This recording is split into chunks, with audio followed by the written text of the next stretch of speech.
ko'p mijozlar mendan kelib so'raydi, pechkam yaxshi isitmayapti, konditsioner yaxshi muzlatmayapti deydi. Asosiy muammo mana shu salon filtrida bo'ladi. Eski holatni ko'rib turibsizlar, juda ham yomon holatda. Mana bunisi yengisi bo'ladi. Hozir kunlar ham issiq boryapti. Ko'pchilik baribir frem zapravkaga ham borganda mana shu filtrni ustidan oldirib tashirgan, yaxshi muzlatadi deydi. To'g'ri, yaxshi muzlatadi, lekin sizlarga 3 ta ma'lumot berib o'taman. Ko'pchilik biladi, bilganlarga eslatma, bilmaganlarga esa ma'lumot bo'la qoladi. Birinchisi, shu pechkani yoqmaydi, oyna parlanishi mana shu salon filtrdan bo'ladi. Yaxshi shamol o'tkazmaydi, o'sha paytda parlanish yuqori bo'ladi.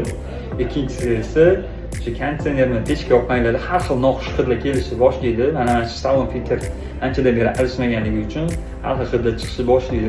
Uchinchisi esa eng muhimi, sog'lig'iga taalluqli ba'zi bir changlar qo'shimcha kasalliklarni keltirib chiqarish xususiyatiga ega. Bularga yuqori nafas qismi, ko'zning shilliq qavati va terining ustki qoplami teri kasalliklarni keltirib chiqarish xususiyatiga ega.